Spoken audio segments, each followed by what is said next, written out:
जय सिया राम। मैं आचार्य राजेश श्री राम जन्मभूमि अयोध्या से।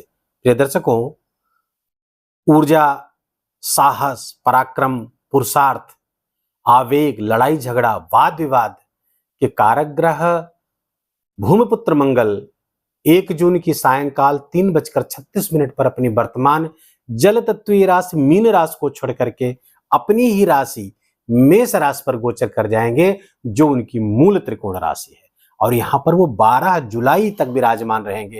ये 42 दिनों का मंगल का ये गोचर क्या परिणाम लेकर के आया है, तब जब शनि की वक्र दृष्टि इसी मंगल पर पड़ रही है, जो उसे हम विस्फोटक योग, ज्वालामुखी योग के नाम से जानते हैं। मंगल के इस गोचर का कन्या राशि के जातकों के लिए मंगल होगा या अमंगल होगा, इसके बारे में आइए विस्तार से जानते हैं। कन्या राशि के जातकों के लिए पहले बता दूं, ये वीडियो चंद्र राशि पर आधारित है। यदि आपकी लग्न कुंडली में चंद्रमा 6 नंबर की राशि पर बैठा है तो आपकी कन्या राशि हुई। यदि आपको अपनी चंद्र राशि नहीं पता है तो अपने प्रचलित नाम के आधार पर भी इस वीडियो को देखकर लाभ उठा सकते हैं। कन्या राशि के जातकों के लिए मंगल पराक्रमेश है और अष्टमेश है, अष्टम स्थान पर विराजमान हो रहे हैं। अपनी ही मूल त्रिकोण राशि पर कोई ग्रह जब विराजमान होता है तो उच्च का फल जैसे उच्च जैसा फल प्रदान करने लगता है। अष्टम स्थान का अष्टम स्थान पर गोचर जाना तो लग्न कुंडली में तो ये अष्टमेश का दोष समाप्त करता है, लेकिन गोचर में वो दोष समाप्त नहीं होता। फलतः कन्या राशि के जातकों के लिए मंगल का ये गोचर परेशानियों को बढ़ाने वाला होगा, झंझटों को बढ़ाने वाला होगा, व्यर्थ की भाग दौड़ को बढ़ाने वाला होगा और साथ ही साथ दुर्घटना कराने वाला होगा। ये दुर्घटना का कारक हो सकता है आपके लिए।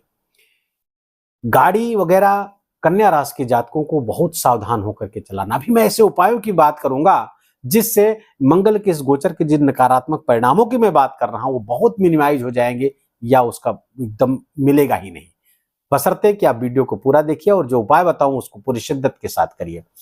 कुछ लाभ भी कराने वाले हैं मंगल, नुकसान ही नहीं, अष्टम जाकर के तमाम लाभ भी कराने वाले हैं। तो पहले तो ये दुर्घटना के कारक हो गए। शनि की तीसरी दृष्टि पड़ गई, विस्फोटक योग बन गया। फलतः ऑपरेशन के भी योग बने हुए हैं। कोई ऐसा रोग आप में पहले से यदि था तो ऑपरेशन के योग बनाए हुए हैं। लेकिन मैं ज्योतिषीय सलाह अगर आपको दूं तो इस ऑपरेशन को 12 जुलाई तक टालने का प्रयास करिए, उसके बाद इस ऑपरेशन को कराइएगा। लेकिन यदि डॉक्टर कह रहा है नहीं ऑपरेशन अनिवार्य है, तो डॉक्टर की सलाह को वरीयता दीजिएगा। टल सके तो टालिएगा, अनिवार्य हो तो करा लीजिए। तो ऑपरेशन की योग बनाए हुए हैं, कटने, जलने, छिलने की योग बना करके बैठे हुए हैं। ऐसी हमारी माताएं बहनें जो घर में खाना आदि बनाती है, उनके जलने की संभावना है, कहीं से कुछ जल सकता है, क्योंकि ये विस्फोट योग, ज्वालामुखी योग जलने, कटने, छिलने, दुर्घटना आदि के लिए ज्यादा संभावित है। पहली बात। दूसरे, यही मंगल चूंकि अष्टमेश होकर के अष्टम बैठेंगे तो आपके लिए ये आकस्मिक धन लाभ के योग भी बना रहे हैं। धन लाभ आपका विशेष हो सकता है कि मंगल की 3 दृष्टियां हैं आप जानते हैं। तो पहली दृष्टि जो चौथी दृष्टि है आपके लाभ मार्ग पर ही पड़ रही है, अर्थात लाभ स्थान पर पड़ रही है। यद्यपि उनकी नीच की दृष्टि है लेकिन ये यहाँ पर लाभ ही कराती हुई दिख रही है, तो आपके लाभ मार्ग को बढ़ा रही है, धनागमन को तेज कर रही है। दूसरे, धन स्थान पर 7वीं दृष्टि पड़ेगी तो यहां भी लाभ होगा, लेकिन वाणी में कटुता बढ़ जाएगी। वाणी गाली गलौज युक्त हो सकती है या वाणी में क्रोध आ सकता है। अष्टम पे मंगल का ये गोचर आप में क्रोध की अधिकता को बढ़ा देगा, वाणी विकृत हो जाएगी, जिससे घर में कलह का वातावरण बन जाएगा। रक्त पित्त होने की संभावना आपको बढ़ जाएगी, हाइपर एसिडिटी की संभावना बढ़ जाएगी। फलतः खाने पीने का विशेष ध्यान रखने की आवश्यकता है। मंगल की दृष्टि चूंकि आपके पराक्रम स्थान पर पड़ेगी तो पराक्रम स्थान पराक्रम तो बढ़ाएगी, लेकिन भाई बहनों से कुछ विवाद के कारण भी पैदा करेगी। यद्यपि उनका अपना ही घर है, यहाँ पर नुकसान नहीं करेंगे, लेकिन देखने वाली बात है कि मंगल की 8वीं दृष्टि यहाँ पड़ रही है तो शनि की 10वीं दृष्टि भी तो यहाँ पर पड़ रही है। तो मंगल और शनि दोनों की संयुक्त दृष्टि यहां पड़ेगी। मंगल यहां पर नुकसान नहीं करेगा, लेकिन शनि तो ऐसी कोई कसम नहीं खाया है, नुकसान तो करा सकता है। लेकिन एक खूबसूरत बात और बता दे कन्या राशि के जातकों के लिए कि गुरु आपके भाग्य स्थान पर गोचर करके देवगुरु बृहस्पति की 7वीं दृष्टि भी इसी स्थान पर पड़ेगी। फलतः शनि की दृष्टि को संतुलित कर देगी। तो शनि की दृष्टि से कोई खतरा पैदा होता हुआ नहीं दिख रहा है। जो विस्फोटक योग है उसके मिनिमम परिणाम आपको प्राप्त होंगे, ऊर्जा को बढ़ाएंगे, लेकिन एक्सीडेंट के आदि के प्रति आप सावधान रहें और गाड़ी वगैरह बहुत नियंत्रित होकर के चलाएं, तेज गाड़ी न चलाएं, यातायात नियमों का पालन करें। मंगल के इस गोचर की और सूक्ष्मता की ओर से अगर हम देखें तो 3 नक्षत्र पर गोचर करेंगे। पहला नक्षत्र है रेवती नक्षत्र, 19 जून तक रेवती नक्षत्र पर गोचर करेंगे। रेवती नक्षत्र के स्वामी हैं बुध और बुध के स्वामी है भगवान विष्णु। तो रेवती नक्षत्र के स्वामी बुध कहाँ गोचर करेंगे? आपके शुरुआत में तो 12 जून तक गोचर करेंगे आपके भाग्य भाव पर।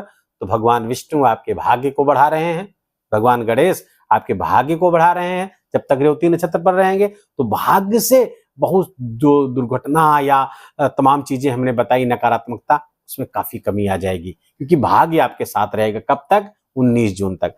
और यही बुध 14 जून से आपके दसम स्थान पर गोचर करेंगे, तो ये लाभकारी भी हो जाएगा, अच्छे परिणाम देंगे, क्योंकि दसम पे अच्छा परिणाम देने लगेंगे।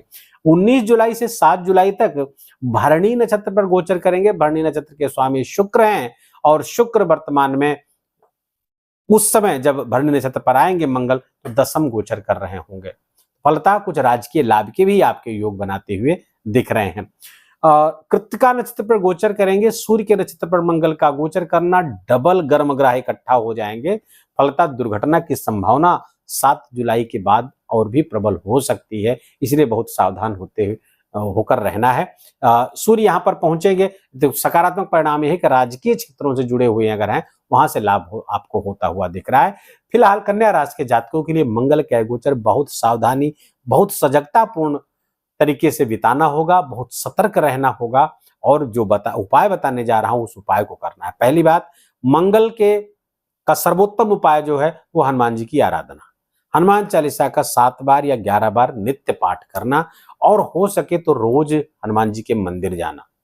ऐसा कोई क्रम बना ले, नजदीक का कोई मंदिर देख लें, जब घर से आप निकले प्रातःकाल तो पहले मंदिर जाएं, हनुमान चालीसा का पाठ वहां पे करें।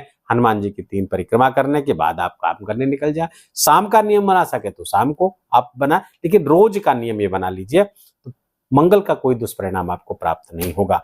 दूसरा, तांबे के पात्र में मसूर की दाल भर करके कन्या राशि के जातकों के लिए अनिवार्य उपाय है ये। तांबे के पात्र में मसूर की 400 ग्राम दाल उसमें आ जाए, इतना बड़ा पात्र हो, और पात्र सहित किसी मंदिर में, और हनुमान जी के मंदिर हो तो ज्यादा अच्छा, वहां पे दान कर दीजिए। या फिर कहीं मंदिर बन रहा हो दुर्गा जी का या हनुमान जी का, तो वहां पर पताका का दान करें या फिर ईंट का दान करें। चाहे 5 ईंट ही दान करें अपने सामर्थ्य के अनुसार, तो 5 ईंट ही दान कर दीजिए। सीमेंट का दान कर सकते हैं तो सीमेंट का दान कर दीजिए। तो ये कर देंगे तो आपको बहुत श्रेष्ठ परिणाम, मंगल का नकारात्मक परिणाम बिल्कुल प्राप्त नहीं होगा, अच्छा ही परिणाम प्राप्त होगा। बस ये कुछ उपाय आप कर लीजिएगा तो मंगल, मेरा विश्वास है कि मंगल का कोई दुष्परिणाम कन्या राशि के जातकों को इस गोचर के दौरान नहीं मिलेगा, और मिलेगा तो बहुत कम होकर के मिलेगा। ये मेरा 25-26 वर्ष के ज्योतिष कैरियर का निष्कर्ष मैं आपके साथ साझा कर रहा हूं। वीडियो को इसी उपाय के साथ समाप्त करूंगा।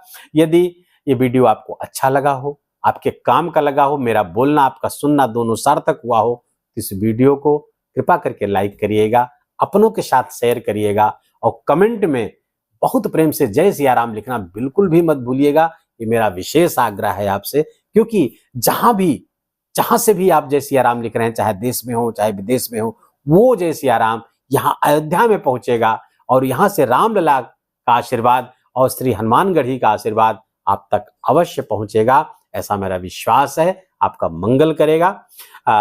चैनल पर आपका प्रथम आगमन है तो आपका हार्दिक स्वागत है। चैनल को सब्सक्राइब कर लीजिए, बेल आइकन की घंटी दबा लीजिए, ताकि नई वीडियो का नोटिफिकेशन आप तक सहजता से पहुंच सके। अपना ख्याल रखिए, अपनों का ख्याल रखिए, और अपने मम्मी पापा का, माता पिता की खूब सेवा करके उनका आशीर्वाद लीजिए। जय जय सिया राम।